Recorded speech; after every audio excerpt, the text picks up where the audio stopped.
আলহামদুলিল্লাহ, মুআজ্জাজ মুহতারাম, আল্লাহ সুবহানাহু ওয়া তাআলার দরবারে শুকরিয়া আদায় করছি যে মহান রব্বুল আলামিন আমাদেরকে সুস্থ রেখেছেন, ভালো রেখেছেন, যার ফলশ্রুতিতে আজকের জুমার দিনে তার ঘরের মেহমান করে নিয়েছেন। এই জন্য শুকরিয়া আদায় করছি আলহামদুলিল্লাহ। দরুদ এবং সালাম বর্ষিত হোক আমাদের প্রিয় নবী মুহাম্মদ রাসূলুল্লাহ সাল্লাল্লাহু আলাইহি ওয়াসাল্লামের প্রতি, যার আনিত জীবন আদর্শের মধ্যে মানবতার মুক্তি এবং কল্যাণ নিহিত রয়েছে। আল্লাহ সুবহানাহু ওয়া তাআলার কাছে তৌফিক কামনা করছি, মহান মুনিব আমাদেরকে যেন জীবনের সর্বাবস্থায় প্রিয় নবীর সুন্নাহ অনুযায়ী যেন আমরা চলতে পারি, সেই তৌফিক দান করেন। সকলে বলি আমিন। সম্মানিত উপস্থিতি, আজকে একটি গুরুত্বপূর্ণ বিষয় নিয়ে কথা বলতে চাই, যেটা জানা খুবই জরুরি। সেটি হচ্ছে ইখলাস। ইখলাস ইখলাস এটা কেমন জিনিস? ইখলাস কাকে বলে? আমরা সাধারণত সবসময় বলে থাকি খুলুসিয়াত, ইখলাস। এই কথাটি আমাদের বাংলা ভাষায় অনেক ব্যবহার হয়, তাই না? বাংলা ভাষায় আমরা অনেক ব্যবহার করি। মূলত এই ইখলাস মানে কি? ইখলাস মানে হচ্ছে যা শুধুমাত্র আল্লাহ সুবহানাহু ওয়া তাআলার সন্তুষ্টির জন্যই করা হয়। তাহলে মুমিনের প্রত্যেকটা পদক্ষেপ, প্রত্যেকটা কাজ, প্রত্যেকটা আমল, সব কিছু হতে হবে কার সন্তুষ্টির জন্য? আল্লাহর সন্তুষ্টি। তাহলে আমরা যে ইবাদত বন্দেগী করি, আমরা যে যত নেক আমলগুলো করি, এই সমস্ত নেক আমলগুলোর পূর্ব শর্তই হচ্ছে কি? ইখলাস, খুলুসিয়াত। আমাদের ভিতরে যদি ইখলাস না থাকে, খুলুসিয়াত না থাকে, আল্লাহর সন্তুষ্টি পাওয়ার উদ্দেশ্য যদি সব ক্ষেত্রে না থাকে, তাহলে যতই সালাত আদায় করি, যতই হজ করি, যতই দান সাদাকা করি, যতই নেক আমল করি, ইবাদত বন্দেগী করি, ইখলাস ছাড়া আমাদের কোনো ইবাদত বন্দেগী কখনোই আল্লাহ সুবহানাহু ওয়া তাআলার দরবারে কবুল হবে। ইখলাস হলো সেই জিনিস যেটা মানুষকে দেখানোর জন্য করা হয় না। ইখলাস হলো সেই জিনিস যেটা বুজুর্গি, সুনাম, খ্যাতির জন্য করা হয় না। ইখলাস হলো সেই জিনিস যেটা কারো ঘনিষ্ঠতা, সুনাম, সুখ্যাতি পাওয়ার জন্য করা হয় না। ইখলাস হলো সেই জিনিস যেটা কারো সমালোচনা কিংবা কারো মনোকষ্টের জন্য করা হয় না, বরং শুধুমাত্র কেবলমাত্র আল্লাহ সুবহানাহু ওয়া তাআলা সন্তুষ্টির জন্যই যেটা করা হয়, সেটাই হলো কি? ইখলাস। আল্লাহ সুবহানাহু ওয়া তাআলা আমাদেরকে সেই ইখলাস শিক্ষা দিচ্ছেন। আল্লাহ সুবহানাহু ওয়া তাআলা আমাদেরকে সেই খুলুসিয়াতের শিক্ষা দিচ্ছেন। আমাদের নবীজির মাধ্যমে কোরআনে মাজিদের মধ্যে আল্লাহ সুবহানাহু ওয়া তাআলা বলছেন, ইখলাস এমন এক জিনিস যে ইখলাস পাওয়ার জন্য আমাদের পেয়ারা নবী, বিশ্ব নবী সাল্লাল্লাহু আলাইহি ওয়াসাল্লাম পর্যন্ত চেষ্টা করেছেন।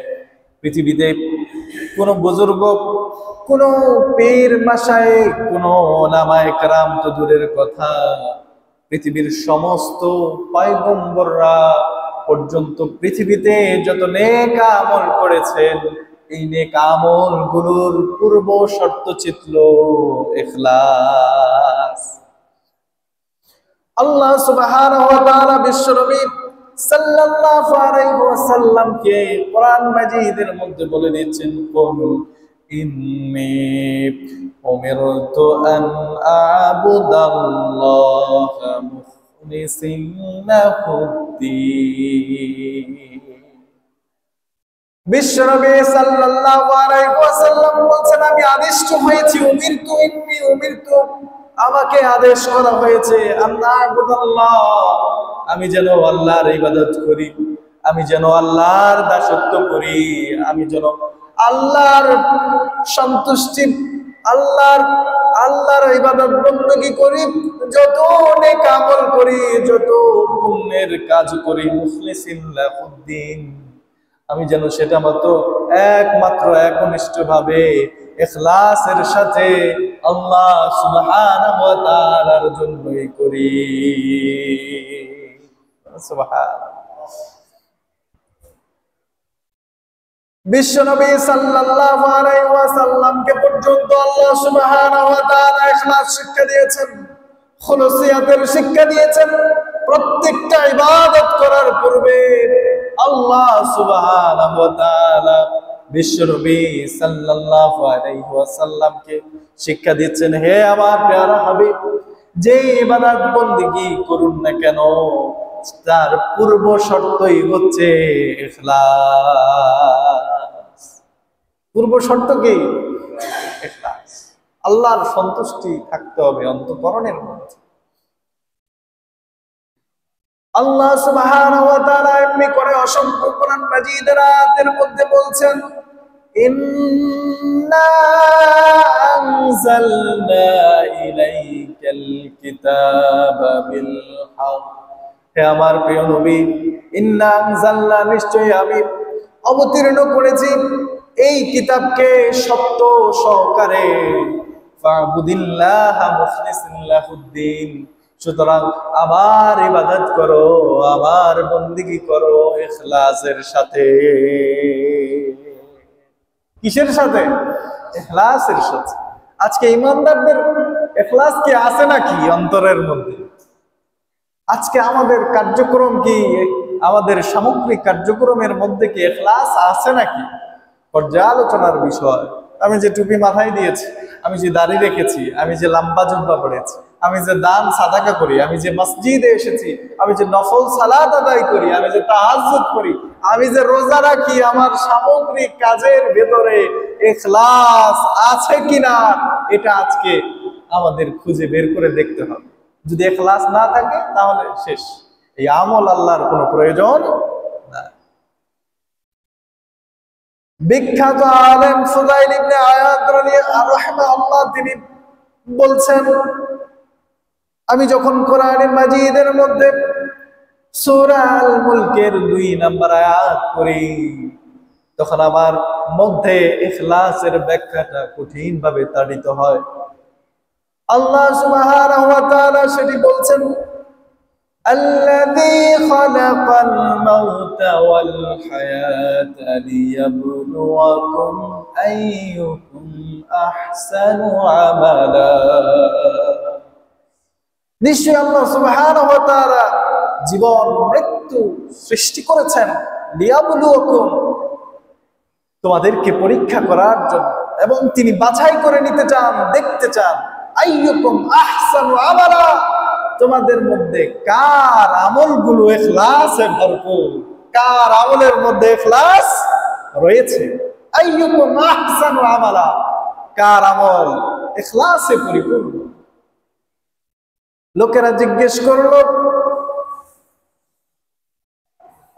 ফুদাইল ইবনে আয়াদ বলছেন লোকদেরকে উদ্দেশ্য করে, আহসানু আমালা, ইখলাস আবার কেমন জিনিস তোমরা সেটা জানো নাকি?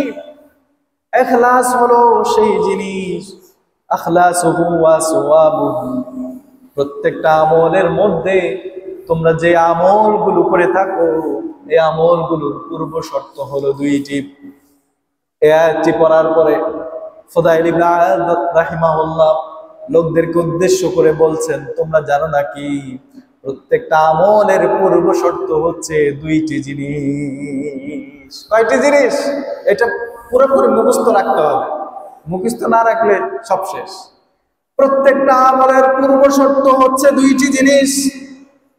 কিলা ওয়া মা আখলাসাহু ওয়া মা আসওয়াবুহু, ফাযাইল ইবনে আদ রাহিমাহুল্লাহ এই কথা বলার পরে তিনি বলছেন সেই দুইটি জিনিস হলো, এক নাম্বার হলো ইখলাস, দুই নাম্বার হচ্ছে অবশ্যই সেই আমলটি হতে হবে বিশুদ্ধ।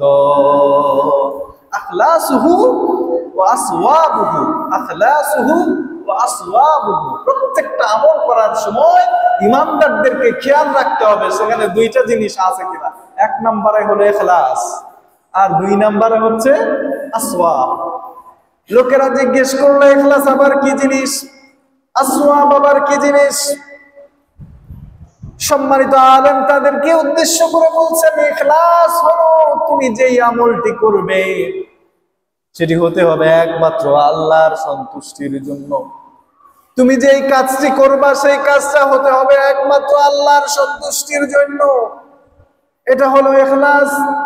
আসওয়াব হলো সেই জিনিস, যেই আমলটা তুমি করছো সেটা হতে হবে অত্যন্ত বিশুদ্ধ। সেটা হতে হবে কি? অত্যন্ত বিশুদ্ধ।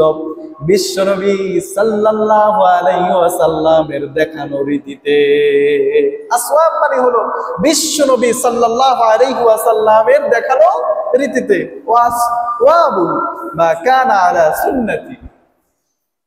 আসওয়াব মানে হচ্ছে সেই রীতিটা হতে হবে বিশ্বনবী সাল্লাল্লাহু আলাইহি সাল্লামের সুন্নাহ পদ্ধতিতে।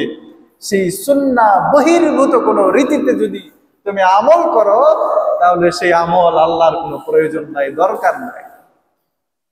তাহলে প্রত্যেকটা আমল করার ক্ষেত্রে ইমানদারদের এক নাম্বার পূর্ব শর্ত হচ্ছে ইখলাস। আমি যে আমলটি করছি এটি আল্লাহর সন্তুষ্টির জন্যই করছি কিনা, নাকি মানুষ আমাকে দূর থেকে দেখে বলো যে অমুক খতিব সাহেব তো বুজুর্গ, অমুক মুসল্লি সাহেব তো বুজুর্গ, নাকি আমার অন্তঃকরণের মধ্যে আল্লাহর ভয় আছে, আমি আল্লাহর সন্তুষ্টির জন্য এই কাজটি করছি। এটা একটা বিষয়। দুই নাম্বার বিষয় হচ্ছে সেটি সুন্নাহ অনুযায়ী হচ্ছে কিনা, নাকি আমার বানানো সিস্টেম অনুযায়ী আমি করছি।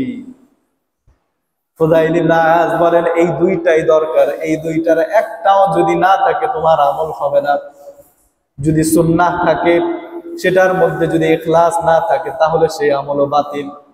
আবার সুন্নাহ আছে কিন্তু ইখলাস নাই তাহলে সেই আমলও বাতিল। দুইটাই লাগবে। আপনি যে আমলটা করতেছেন সেই আমলটা আল্লাহর সন্তুষ্টির জন্য করছেন বা করতেছেন, কিন্তু সেই আমলটা সুন্নাহ মেনটেন করে হলো না। সালাত আছে, জুমার সালাত কয় রাকাত? 2 রাকাত। এখন আপনি 4 রাকাত পড়লেন, আল্লাহর সন্তুষ্টির জন্য আপনি 4 রাকাত করে ফেললেন, হবে? আল্লাহর সন্তুষ্টি তো আছে এই মনের ভিতরে, হবে না? হওয়ার কথা তো।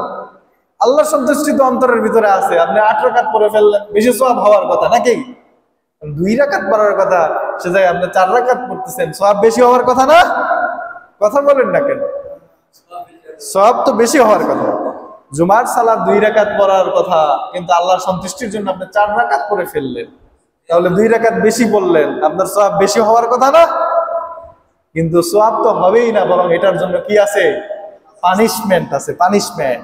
কারণ এটা সুন্নাহ সম্মত ভাবে হয় নাই, এটা হচ্ছে আপনার বানানো সিস্টেম অনুযায়ী হয়েছে, আপনার বানানো মন গড়া রীতি অনুযায়ী আপনি করলেন।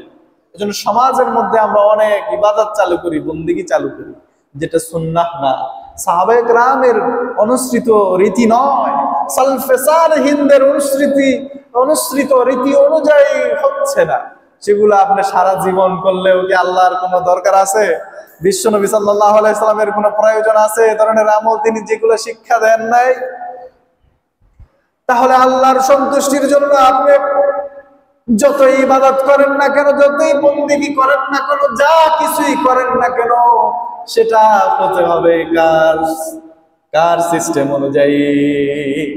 বিশ্বনবী সাল্লাল্লাহু আলাইহি ওয়াসাল্লামের সিস্টেম অনুযায়ী, সুন্নাহ অনুযায়ী, নিজের মনের খুশি অনুযায়ী আপনি 2 রাকাত জুমার সালাতের জায়গায় যদি 4 রাকাত পড়েন, হবে না। আপনি যদি জোহরের সালাত 4 রাকাতের জায়গায় 8 রাকাত পড়েন, হবে নাকি? ফজরের সালাত 2 রাকাত আপনি 8 রাকাত পড়লেন, হবে? হবে না। তাহলে আপনার সমস্ত ইবাদত হতে হবে সুন্নাহ অনুযায়ী। কি অনুযায়ী? সমস্ত ইবাদত হতে হবে সুন্নাহ অনুযায়ী। এখন আপনারা কি খোঁজেন নাকি? ইমাম সাহেব খতিব সাহেবদেরকে জিজ্ঞেস করেন নাকি যে খতিব সাহেব আপনি এই কাজটা করলেন, এটা কি আল্লাহ রাসূল সাহাবায়ে কেরাম করেছেন কিনা? এটা আপনাদের জিজ্ঞেস করার দরকার আছে না নাই? কথা বলে না, জিজ্ঞেস করেন কিনা আপনারা? সম্মানের সাথে কেউ তো কখনো আমাদেরকে এসে জিজ্ঞেস করলেন যে খতিব সাহেব আপনি এটা করতেছেন, এটা সুন্নাহ অনুযায়ী হলো কিনা, এটা আপনি এই কাজটা করতেছেন, এটা সাহাবায়ে কেরামের অনুসৃত নীতি অনুযায়ী হলো কিনা। এই জন্য আপনি যেখানেই যান না কেন আপনার সব ক্ষেত্রে খুঁজতে হবে কি? সুন্নাহ। সুন্নাহ যদি না থাকে ওটা আমার কোনো দরকার, ওটা আমার কোনোই প্রয়োজন নাই। কারণ প্রত্যেকটা আমলের মধ্যে আমাদের খুঁজতে হবে কি? সুন্নাহ। বুজুর্গ সাহেব, খতিব সাহেব, ইমাম সাহেব, মুসল্লি সাহেব, যে সাহেবই হোক না কেন, ওই সাহেবকে ইসলামের প্রতিনিধিত্ব করতে হলে অবশ্যই সেখানে সুন্নাহ থাকতে হবে। আল্লাহর সন্তুষ্টির জন্য আপনি করলেন কিন্তু সেটা সুন্নাহ সম্মত নয়, তাহলে এই আমলের কোনো দাম নাই। যেভাবে 2 রাকাত জুমার সালাতের জায়গায় 4 রাকাত পড়লে কোনো দাম নাই। তাহলে 1 নাম্বার বিষয় হচ্ছে আমরা বলছিলাম, সেটা হচ্ছে এটা হতে হবে প্রথমত আল্লাহর সন্তুষ্টি থাকতে হবে। মানুষের সন্তুষ্টির জন্য কোনো কিছু করা যাবে না। প্রত্যেকটা কাজে ইবাদতে আমাদের খুঁজতে হবে আল্লাহর সন্তুষ্টি। এই আল্লাহর সন্তুষ্টি আছে, কিন্তু আপনি বেশি করে করলেন কোনো লাভ হবে না যদি সেটা সুন্নাহ সম্মত না হয়। আর দ্বিতীয় যে মূলনীতি সেটা হতে হবে সুন্নাহ সম্মত রীতিতে। সুন্নাহ সম্মত রীতিতে আপনি সুন্নাহ সম্মত রীতিতেই পড়লেন, সুন্নাহ সম্মত রীতিতেই ইবাদত করলেন, কিন্তু সেটার মধ্যে আল্লাহর সন্তুষ্টি নাই, তাহলে ওই ইবাদতের কোনো দাম আছে? ওটা আল্লাহর কোনো দরকার আছে? কোনো প্রয়োজন নাই। আপনি সুন্নাহ সম্মত পদ্ধতিতে আপনি 2 রাকাত জুমার সালাত আদায় করলেন, কিন্তু আপনি মনে মনে চিন্তা করলেন আমি নেতা সাহেব, সারা সপ্তাহে নামাজ পড়ি না, তাতে কি হয়েছে? আজকে জুমার দিনও যদি নামাজটা মসজিদে যে না পড়ি, তাহলে তো আর এই সমাজে মুখ দেখানোর কোনো, মুসলিম সমাজে আমার কোনো জোগাড় নাই। তাহলে অন্তত আজকে জুমার দিনে অন্তত টুপিটা মাথায় দিয়ে কি মসজিদে যায়। ওই দিন দেখলাম কোন নেতা যেন ওয়াজ করতেছে, নেতার ওয়াজটা ভালোই ছিল, যে নির্বাচনের আগ পর্যন্ত সব নামাজ মসজিদে যেয়ে পড়েন এবং ফজরের নামাজ, বিশেষ করে ফজরের নামাজটা কি করেন? মসজিদে যেয়ে পড়েন। সে তো ভালো কথাই বলছে নাকি? কথা তো মন্দ বলে নাই, কিন্তু নির্বাচনের আগ পর্যন্ত কেন? নির্বাচন কি তোমার খোদা? নির্বাচন কি তোমার প্রভু নাকি? নির্বাচন কি তোমার রব? যে নির্বাচনের খোদা এটা যদি হাসিল হয়ে যায়, তারপরে আর এই নামাজ কালামের কোনো দরকার নাই। তাহলে তাহলে এখানে আল্লাহর সন্তুষ্টি নাই। বুঝা গেল কি? এখানে আল্লাহর সন্তুষ্টি নাই। এখানে সন্তুষ্টি হলো পাবলিক, তাকে সন্তুষ্ট করা, এর মাধ্যমে আগামী দিনে আমি কি করা? বিজয়ী লাভ করা। তাহলে আমাদের এই দুইটাই দরকার, একটা ছাড়া আরেকটা চলবে না। এই জন্য আপনি আমি সতর্ক, খুব সতর্ক। ইমানদার অল্প আমলই নাজাতের জন্য যথেষ্ট হয়ে যাবে, কিন্তু সে আমলটার মধ্যে যদি 1 নাম্বার আল্লাহর সন্তুষ্টি না থাকে, 2 নাম্বার সেটা যদি সুন্নাহ সম্মত পদ্ধতিতে না হয়, তাহলে এই আমলের কোনো প্রয়োজন নাই। তাহলে ইখলাস, সুফিয়ান সাউরি রাহিমাহুল্লাহ তিনি বলছেন যে ইখলাস ধরে রাখা বড় এক কঠিন চ্যালেঞ্জ, বড় এক জিহাদ। স্বভাবতই আমাদের অন্তর মানুষকে দেখাতে, প্রশংসা করাতে খুব বেশি এটা আমাদের খাহেসাত অন্তরের মধ্যে জেগে ওঠে। সুতরাং এই ইখলাসকে হৃদয়ের অন্তঃকরণের মধ্যে সবসময় লালন করা এক কঠিন চ্যালেঞ্জ, এক কঠিন বাস্তবতা। কিন্তু এই বাস্তবতা যারাই কাটিয়ে উঠতে পারবে, তারাই সফল এবং কামিয়াব হবে। ইমাম ইবনুল কাইয়্যিম আল জাওজি রাহিমাহুল্লাহ তিনি বলতেন যে আমার অন্তরের আমার সেই খুলুসিয়াত নিয়ে আমি সবসময় ভয়ে থাকি। আমি সবসময় ভয়ে থাকি, কারণ এই অন্তর ক্ষণে ক্ষণে পাল্টা। এই অন্তর ক্ষণে ক্ষণে পাল্টায়। তাহলে সুফিয়ান সাউরির মতো বিখ্যাত আলেম, তারা পর্যন্ত এত বড় আলেম হওয়ার পরেও তাদের ভিতরে নফস আছে না নাই? নফস আছে। তারপরেও কিন্তু তারা সবসময় ভয়ে থাকতেন যে অন্তর ক্ষণে ক্ষণে পাল্টায়, কখন না জানি আমার অন্তর থেকে আল্লাহর সন্তুষ্টি দূর হয়ে যায়, কখন না জানি আমি পরাস্ত হয়ে যাই শয়তানের কাছে। তাহলে আপনি আপনি আমি সাধারণ মুসলিম যারা ইমানদার যারা, তাদের ভয় আরো কত বেশি থাকা দরকার, আরো কত বেশি সচেতন হওয়া দরকার আমাদের। বছরের পর বছর যাচ্ছে, ইমানদাররা সতর্ক হচ্ছে না, ইমানদাররা নিজের ইবাদত বন্দেগী আমল আখলাকের ব্যাপারে সচেতন হচ্ছে না, উদাসীনতায় গা ভাসিয়ে চলছে। এই হায়াত তো খুবই সংক্ষিপ্ত সময়ের জন্য। আপনার আমার হায়াত 20 বছর, 30 বছর, 60 বছর, 70 বছর, 80 বছর, 100 বছর, 200 বছর, তারপরে কোথায়?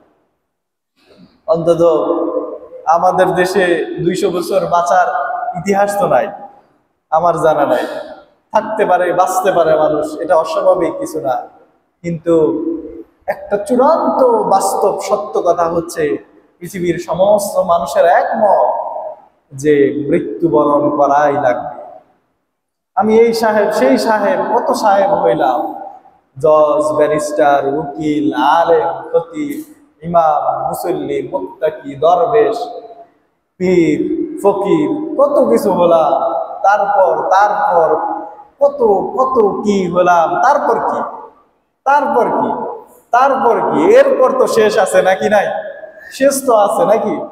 তাহলে তাহলে যেহেতু শেষ আছে, যেহেতু চলে যেতে হবে, সেহেতু আমাদেরকে ইখলাস ইখলাস আমাদের প্রত্যেকটা আমলের ক্ষেত্রে ইখলাস আছে কিনা এটা সচেতন ভাবে খেয়াল করা দরকার। তাহলে এইবার আপনাদেরকে আমি শোনাবো বুখারীর একটি বিখ্যাত হাদিস। হাদিসটির মধ্যে চমৎকার কথা এসেছে। বিশ্বনবী সাল্লাল্লাহু আলাইহি ওয়াসাল্লাম সাহাবায়ে কেরামদেরকে উদ্দেশ্য করে বলছেন, ইন্নামাল আমালু বিন্নিয়াত, তোমরা যে আমলগুলো করো, এই আমলগুলো মূলত তোমাদের নিয়তের উপর নির্ভর করে, তোমাদের খুলুসিয়াতের উপর নির্ভর করে, তোমাদের ইখলাসের উপরে নির্ভর করে। আমলগুলো তোমরা করছো, নিয়ত যদি ভালো হয় তাহলে আমলগুলো কাজে আসবে, আর নিয়ত যদি ভালো না হয়, আমলের মধ্যে ইখলাস যদি না থাকে, তাহলে এই আমল তোমার কোনোই কাজে আসবে না। প্রত্যেকটা আমল নিয়তের উপর নির্ভরশীল। তুমি যে আমলগুলো করছো, প্রত্যেকটা আমল নিয়তের উপর নির্ভর করছে। ওয়াইন্নামা লিকুল্লি ইমরিইন মা নাওয়া, ব্যক্তি যা নিয়ত করে সে আমল সেই নিয়ত অনুযায়ী সে তা পাবে। ব্যক্তি যা আমল করে এবং আমলের পূর্বে তার অন্তঃকরণের মধ্যে নিয়ত যা থাকে, এই আমলের প্রতিদান সে নিয়ত অনুযায়ী পাবে। অতঃপর বিশ্বনবী সাল্লাল্লাহু আলাইহি ওয়াসাল্লাম বলেন, ফামান কানাত হিজরাতুহু ইলাল্লাহি ওয়া রাসূলিহি, যেই ব্যক্তি আল্লাহ আল্লাহর রাসূলের জন্য হিজরত করে, ফাহাজারাতুহু ইলাল্লাহি ওয়া রাসূলিহি, ওই ব্যক্তির হিজরতটা তো আল্লাহ আল্লাহর রাসূলের জন্যই হয়, প্রতিদান হিসেবে সে তো তাই পাবে। তাহলে হিজরত আমাদের দেশে সাধারণত নাই, আবার থাকতেও পারে, জালেমের রোশালমের পরে আপনাকে আমাকে হিজরত করাও লাগতে পারে। হিজরত মানে হচ্ছে ত্যাগ করা। হিজরত মানে কি? বর্তমান সময়ে যদি আমরা এটাকে এইভাবেও ব্যাখ্যা করেছেন মুহাদ্দিসিনে কেরামগণ, হিজরত মানে হচ্ছে ত্যাগ করা। যত অপকর্ম আছে, যত অপরাধ আছে, যত সুন্নাহ বিরোধী কাজ আছে, সব ত্যাগ করা কি হিজরত। তাহলে যে ব্যক্তি আল্লাহ আল্লাহর রাসূলের সন্তুষ্টির জন্য হিজরত করলো, ত্যাগ করলো অপকর্ম, অপরাধ, আল্লাহর সন্তুষ্টি বহির্ভূত কাজ, ওই ব্যক্তি আল্লাহ এবং তার রাসূলের সন্তুষ্টি পাবে কি পাবে না? পাবে। বিশ্বনবী সাল্লাল্লাহু আলাইহি ওয়াসাল্লাম বলছেন পাবে। এরপরে বিশ্বনবী সাল্লাল্লাহু আলাইহি ওয়াসাল্লাম বলছেন ওয়ামান কানাত হিজরাতুহু লিদ-দুনিয়া, যে ব্যক্তি হিজরত করলো দুনিয়া পাওয়ার জন্য, ইসিবুহা, অথবা দুনিয়ার কোন একটি অংশ পাওয়ার জন্য, দুনিয়ার কোন একটি বস্তু পাওয়ার জন্য, আল্লাহ সুবহানাহু ওয়া তাআলা তার নিয়ত অনুযায়ী তাকে তাই দান করবে।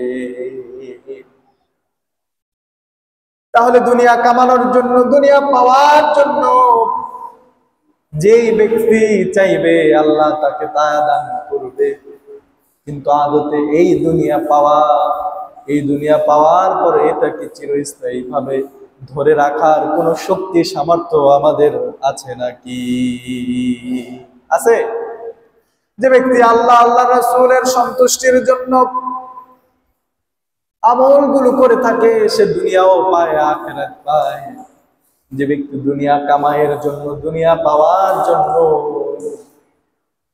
পাওয়ার জন্য কোনো কিছু করে থাকে, তাহলে তো সেটাই পাবে সে দুনিয়াতে।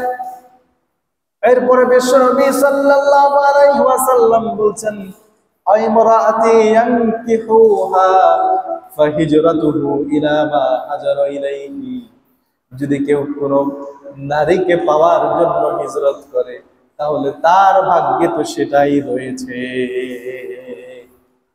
নারীকে পাওয়ার জন্য আবার এটা আবার সওয়াবও আছে, গুনাহও আছে।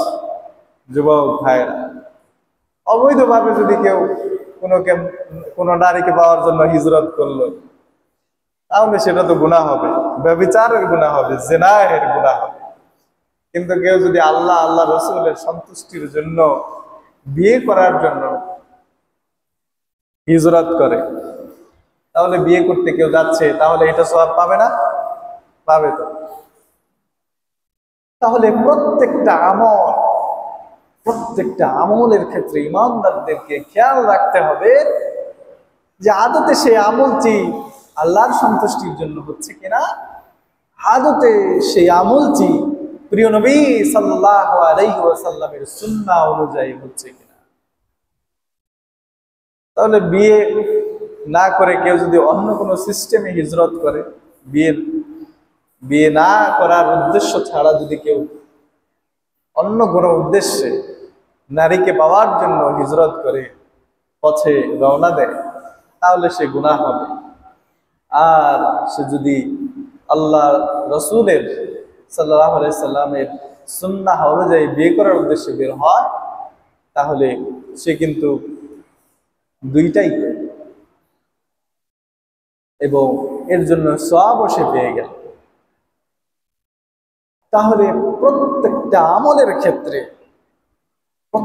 আমলের ক্ষেত্রে আমাদেরকে এই ক্রাইটেরিয়া, এই মূলনীতি ফলো করতে হবে। যদি আমরা ফলো করতে না পারি, তাহলে আমাদের এই নিছক আমলগুলো নষ্ট হয়ে যাওয়া ছাড়া কোনো উপায়, এগুলো আর কোনোই কাজে আসবে না। আপনাদেরকে আরেকটা হাদিস শোনায়, এগুলো সবই বুখারী মুসলিমের বিশুদ্ধ হাদিস। তাহলে আবি উমামা আল-বাহিলি রাদিয়াল্লাহু তাআলা আনহু বলছেন, এই ইখলাস কি জিনিস আসলে, এই ব্যাপারে আরেকটা হাদিস আপনাদেরকে শোনাই।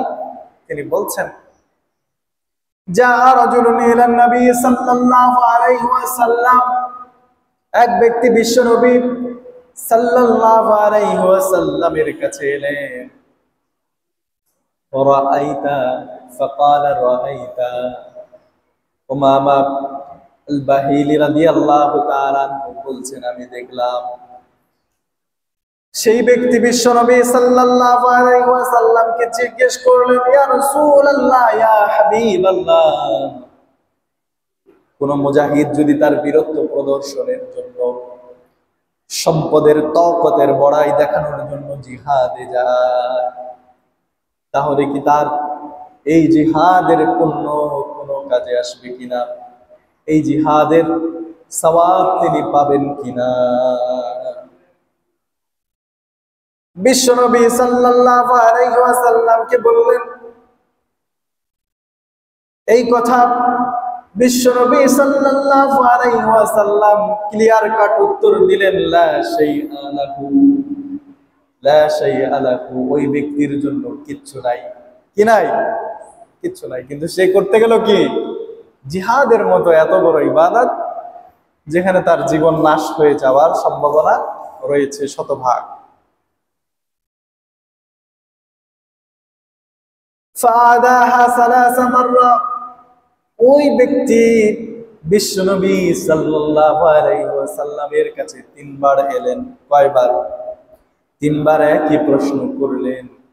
ফায়াকুলু লাহু লা শাইআ লাহু, 3 বারই বিশ্বনবী সাল্লাল্লাহু আলাইহি ওয়াসাল্লাম ওই ব্যক্তিকে উত্তর দিলেন, ওই ব্যক্তির জন্য লা শাইআ লাহু, কিচ্ছু নাই, ওই ব্যক্তির জন্য কিচ্ছু নাই। এইবার তিনি আরেকটু বাড়িয়ে বললেন, ইন্নাল্লাহা লা ইয়াকবালু মিনাল আমালি ইল্লা মা কানা লাহু খালিসান। বিশ্বনবী সাল্লাল্লাহু আলাইহি ওয়াসাল্লাম এইবার তাকে বলছেন, ইন্নাল্লাহা লা ইয়াকবালু মিনাল আমালি ইল্লা মা কানা লাহু খালিসান, যেই ব্যক্তি আল্লাহর সন্তুষ্টির জন্য খালিসান, ইখলাসের সাথে কোনো ইবাদত বন্দেগী করতে পারে নাই, সেই ব্যক্তির কোনো আমল আল্লাহর কাছে কোনো দাম নাই, কোনো কাজে আসবে না। নাউযু বিল্লাহ, লা শাইআ লাহু। এবং ওই ব্যক্তির অবস্থা হবে এমন, কিয়ামতের কঠিন মুসিবতের দিনে তার আমল তার মুখের মধ্যে ছুঁড়ে মারা হবে, কোনো কাজে আসবে না। অপর বর্ণনার মধ্যে এসেছে, বলা হবে, দুনিয়ায় তুমি যাদের সন্তুষ্টির জন্য আমলগুলো করেছো, সেই লোকদের কাছে যাও, দেখো তারা তোমাকে আজকে বাঁচাতে পারে কিনা। দুনিয়াতে যাদের সন্তুষ্টির জন্য কাজ করেছো, দেখো তোমাকে তারা রক্ষা করতে পারে কিনা, তারা তোমাকে নাজাত দিতে পারে কিনা। পারবে নাকি? পারবো? তাহলে ইমানদারদেরকে সিদ্ধান্ত নিতে হবে, যত আমল হবে সব আমলগুলো করার পূর্বে অন্তঃকরণের মধ্যে ইখলাস থাকতে হবে। তাহলে যত আমলগুলো না করি, প্রত্যেকটা আমলের পূর্ব শর্ত হচ্ছে ইখলাস, আল্লাহর সন্তুষ্টি থাকতে হবে। হাজারো হাদিস আছে, এই সব তো আর বলা সম্ভব নয়। কিছু কিছু নির্বাচিত কয়েকটা হাদিস আপনাদেরকে শোনাচ্ছি। তাহলে আল্লাহ সুবহানাহু ওয়া তাআলা সেদিন কিয়ামতের কঠিন মুসিবতের দিনে বলবেন, আনা আগনা আশ-শুরাকাই আনিশ শিরক, যারা শিরিক করেছিলে এই শিরক এবং মুশরিক তোমরা দূর হয়ে যাও। মান আমিলা আমালান আশরাকা ফীহি মায়া গায়রি, আমি ব্যতীত যার সন্তুষ্টির জন্য যা কিছু করেছো আমার সামনে থেকে দূর হয়ে যাও। আনা আগনা, আমি অমুখাপেক্ষী, আনা আগনা। দুনিয়ার মানুষেরা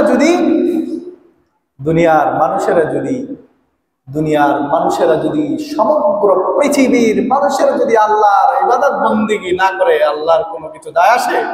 বলেন, পৃথিবীর মানুষেরা সবাই মিলে যদি আল্লাহকে সাজদা না করে, তাহলে আল্লাহর কিছু যায় আসে নাকি? আল্লাহর কোনো লাভ ক্ষতি আছে? আমরা যদি আল্লাহকে সাজদা না করি, আল্লাহর বড় ক্ষতি হয়ে যাবে নাকি? ক্ষতি হবে? বরং আমরাই ক্ষতিগ্রস্ত হয়ে যাব, ধ্বংস হয়ে যাব, শেষ হয়ে যাব, নিঃশেষ হয়ে যাব, নিশ্চিহ্ন হয়ে যাব, জাহান্নামের বস্তু হয়ে যাব, জাহান্নামের জ্বালানি হয়ে যাব। আপনাকে সিদ্ধান্ত নিতে হবে, আপনি জাহান্নামের জ্বালানি হবে নাকি আল্লাহর রেজামন্দি হাসিল করবে? মানুষের সন্তুষ্টি অর্জন করবেন নাকি আল্লাহর সন্তুষ্টি অর্জন করবে? কার কার সন্তুষ্টি? তাহলে জিজ্ঞেস করবেন তো সব আমল করার সময়, যাচাই বাছাই করবেন তো নাকি? যাচাই বাছাই করবেন তো নাকি? আমার বলার দায়িত্ব, নাইলে আল্লাহ আমার ধরবে। আল্লাহ আমারে কি করবে? ধরবে। যে তুই শিখছিলি, জানছিলি, ইলম অর্জন করছিলি, মানুষকে কেন বলস না? প্রিয় ভাইয়ের আমার, প্রিয় বন্ধুরা আমার, আমাদের গ্রামে একটি আমল প্রচলিত রয়েছে। এই আমলটির ব্যাপারে আল্লাহ বলছেন কোরআনে মাজিদের মধ্যে, সূরা আল আনআম আয়াত নম্বর 136। আমলটা কি? মানুষ ভোগ দেয়। মানুষ কি দেয়? ভোগ দেয় না? কার সন্তুষ্টির জন্য? রাস্তার মোড়ে মোড়ে মানুষ ভোগ দেয়। এগুলা মনে হয় আপনাদের এদিকে নাই, আছে? এটা কি বুঝতেছেন আমার কথা? আমি ছোটবেলায় দেখেছি, আমাদের গ্রাম তো আর খুব বেশি দূরে না, কাছে। মানুষ রাস্তার মধ্যে এই মিষ্টি রেখে আসে, এই সেই হাবিজাবি রেখে আসে। তাহলে এগুলা কি সুন্নাহসম্মত কাজ? হ্যাঁ। এরপরে মানুষ কি করে? আল্লাহর সন্তুষ্টির উদ্দেশ্যে একটা গরু ছেড়ে দেয়, একটা ছাগল ছেড়ে দেয়, আল্লাহর নামে ছেড়ে দেয়। তো এগুলা কি বিশ্বনবী সাল্লাল্লাহু আলাইহি সাল্লাম করেছেন? করেছেন? কথা বলে না। করেছেন? তাহলে আমরা এগুলো কেন করি? এই আল্লাহর নামে যেগুলো ছেড়ে দেওয়া হয়, এগুলো ছাড়ার পরে মানুষের ক্ষেত খামার নষ্ট করে, মানুষের বিভিন্ন ধরনের মানুষকে উত্ত্যক্ত করে। তাহলে এগুলো ছেড়ে দেওয়ার মাধ্যমে আপনার সওয়াব হবে না গুনাহ হবে? আল্লাহ সুবহানাহু ওয়া তাআলা এই বিষয়টি বলছেন, وَجَعَلُوا لِلَّهِ مِمَّا ذَرَأَ مِنَ الْحَرْثِ وَالْأَنْعَامِ نَصِيبًا। মানুষদের উদ্দেশ্য হলো তাদের গবাদি পশু, ক্ষেত খামারের একটা অংশ, নাসিবান, একটা অংশ আল্লাহর জন্য রাখে। ফাকালু হাদা লিল্লাহ। গবাদি পশু আছে না, গরু ছাগল, একটা আল্লাহর জন্য রাখে। ফাকালু হাদা লিল্লাহি, বলে এটা আল্লাহর জন্য। কোনো ফল ফসল হলে তারা জিন ভূতের জন্য রাখে এবং বলে এটাও জিন ভূতের জন্য। এটা আল্লাহর জন্য, আল্লাহর সন্তুষ্টির জন্য।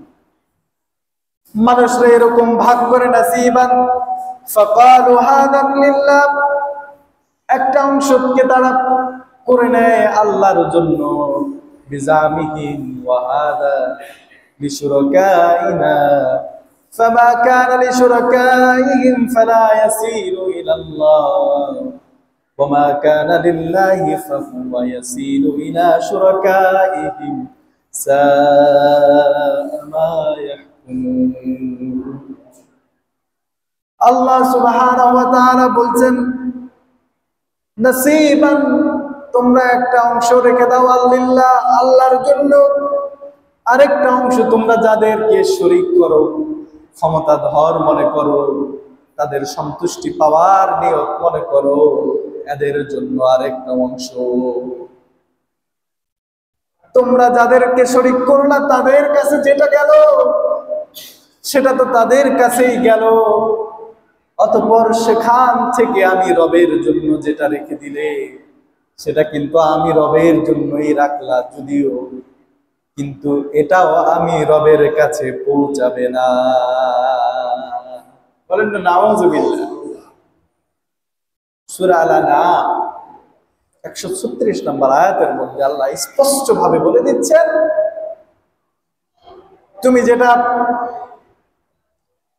তুমি যেটা শিরক করলা, অন্য কোনো বস্তুর জন্য উৎসর্গ করলা, অন্য কোনো বস্তুর জন্য রাখলা, সেটা তো সেই ব্যক্তি পেল। আবার আমি আল্লাহকে সন্তুষ্টি করার জন্য আমার জন্য একটা অংশ রাখলা, ভাবছো আমি আল্লাহ সন্তুষ্ট হয়ে যাব। আসলে তোমার এই উভয় কাজটাই হয়ে যাবে নিষ্ফল। সব কিছু করতে হবে কার জন্য? আল্লাহর জন্য। সব কিছু হতে হবে আল্লাহ সুবহানাহু ওয়া তাআলার জন্য। একটা অংশ আপনি ভোগ দিলেন আর মনে মনে চিন্তা করলেন যে আরেকটা অংশ তো আল্লাহর জন্য রাখছি, আল্লাহর সন্তুষ্টির জন্য তো সেটা আছেই। আল্লাহ বলছেন এগুলো কোনোই কাজে আসবে না। আফলিসু,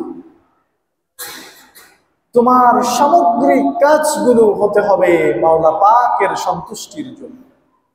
সবকিছু হতে হবে আল্লাহর সন্তুষ্টির জন্য। প্রিয় ভাই আমার, প্রিয় বন্ধুরা আমার, তাহলে পরে আমাদের সমস্ত নিয়তগুলো, আমাদের সমস্ত আমলগুলো, যা কিছু আমরা করছি সব কিছু একজন ঈমানদার সৃষ্টির চোখের দিকে তাকিয়ে সিদ্ধান্ত নিবে না, বরং সে দেখবে আল্লাহ আল্লাহর রাসূলের চোখে এগুলো বিশুদ্ধ কিনা, ঠিক কিনা। তিনি তার সমস্ত কাজগুলো অন্যকে আনন্দ দেওয়ার জন্য তিনি করবে না, বরং সে খুঁজবে আমার কাজগুলোতে আল্লাহ আনন্দিত হন কিনা। তাহলে ইখলাস এটা আমাদের সব জায়গায় থাকতে হবে। এজন্য আল্লাহ সুবহানাহু ওয়া তাআলা আমাদেরকে শেখাচ্ছেন বিশ্বনবী সাল্লাল্লাহু আলাইহি ওয়াসাল্লামের মাধ্যমে, কুল ইন্না সালাতি ওয়া নুসুকি ওয়া মাহইয়ায়া ওয়া মামাতি লিল্লাহি রাব্বিল আলামিন। আমার সালাত, আমার কুরবানি, আমার জীবন, আমার মৃত্যু সবকিছু হতে হবে কার জন্য? আল্লাহ সুবহানাহু ওয়া তাআলার জন্য। ঠিক আছে, আল্লাহ সুবহানাহু ওয়া তাআলা আমাদেরকে সেই ইখলাস নিয়ে জীবন যাপন করার তৌফিক দান করুন, সকলে বলি আমিন। তাহলে আজকে এই পর্যন্তই। সুবহানাকাল্লাহুম্মা ওয়া বিহামদিকা আশহাদু আল্লা ইলাহা ইল্লা আনতা আস্তাগফিরুকা ওয়া আতুবু ইলাইক।